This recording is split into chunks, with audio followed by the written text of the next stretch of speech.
थंडी चालू झाल्यापासून आहे ना भाजी चपाती खाण्याची इच्छाच होत नाही आणि मुलांना स्कूलमधून आल्यावर गरम गरम काहीतरी खायला लागतं.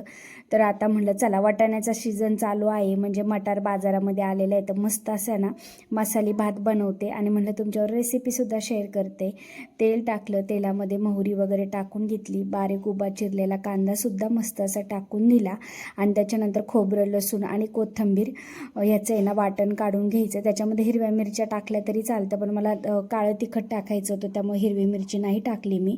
मस्त असं मिक्सरला बारीक वाटण वाटून घेतलं आणि खोबऱ्या लसणाने ना टेस्ट खूप छान येते. त्याच्यानंतर कांदा लाल झाल्यावर टमॅटोसुद्धा मी त्याच्यामध्ये ॲड केला, थोडीशी वरून कोथिंबीरसुद्धा टाकली आणि आता मस्त जे आपण खोबरं लसणाचं वाटण केलं आहे ना ते त्याच्यामध्ये ॲड करायचं. आधी छान व्यवस्थित हलवून घ्यायचं आणि ते खोबरं लसणाचं वाटणसुद्धा त्याच्यामध्ये टाकून घेतलं आणि असं गरम गरम आहे ना मसाले भात खायला दुपारच्या टायमिंगला खरंच खूप छान वाटतं.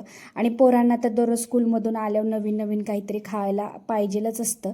तर म्हटलं चला आणि वाटाणा आणून आहे ना एकदम सोलून असा फ्रीजरला जर ठेवला ना तर वाटाणा खूप दिवस राहतो आणि वाटाण्याचा सीझन संपला तरी फ्रेश वाटाणा आपल्याला पाहिजे तसा यूज करता येतो. तर मस्त वाटाणा वगैरे टाकून घेतला. त्याच्यानंतर घरचं असं काळं तिखट वगैरे चवीनुसार वगैरे ॲड करायचं आणि ह्याच्यामध्ये व्हेज बिर्याणी मसाला असेल तर तो सुद्धा टाकायचा पण माझ्याकडचा संपला होता म्हणून मी लाल तिखट हळद वगैरे टाकून छान असं व्यवस्थित परतून घेतलं. आणि इंद्रायणी तांदूळ, त्याच्यामध्ये इंद्रायणी तांदळाचा भात खरंच चिकट एकदम मस्त येतो आणि वासही खूप छान येतो कुकरला लावल्यानंतर. त्याच्यामध्ये एक बटाटासुद्धा टाकून घेतला आणि छान असा तांदूळ धुवून घेतला आणि इंद्रायणी तांदळाचा भात आहे ना चिकट झाल्यामुळे आहे ना मस्त वरून तूप वगैरे टाकून आहे ना खायला पण भारी लागतो. दूध भातही छान लागतो आणि कोणाकोणाला असंच दुपारच्या टायमिंगमध्ये ना मसाले भात करून खायला आवडतो. मला कमेंटमध्ये नक्कीच सांगा.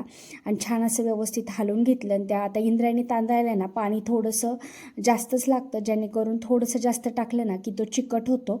तसंही तो चिकट होतो पण मी थोडंसं पाणी जास्त टाकते जेणेकरून आहे ना जास्त चिकट झाला तर अजूनच चवीला खूप छान लागतो. चवीनुसार मीठ वगैरे टाकून घेतलं आणि तसं भातामध्ये तूप आहे ना वरून दिलं तर खात नाही म्हणून गपचूप असं आहे ना तूप आहे ना भात जेव्हा करायला टाकते ना तेव्हाच टाकून दिलं. मस्त कुकरच्या आता आहे ना 4 शिट्ट्या होऊन द्यायच्या आणि मस्त आपला भात रेडी. आणि कुकरची एक शिट्टी झाली तेव्हाच वास खूप छान आला आणि म्हटलं चला आता मुलं येईपर्यंत आहे ना मस्त अशा कुकरच्या शिट्ट्या होऊन देते. तोपर्यंत बाहेर मस्त ऊन घेतलं आणि गल्लीमध्ये तर असं एकदम शांतताच होती आणि त्याच्यानंतर मस्त असा मसाली भात आपला रेडी आहे. तर तुम्हाला आजचा व्हिडिओ कसा वाटला मला कमेंटमध्ये नक्कीच सांगा.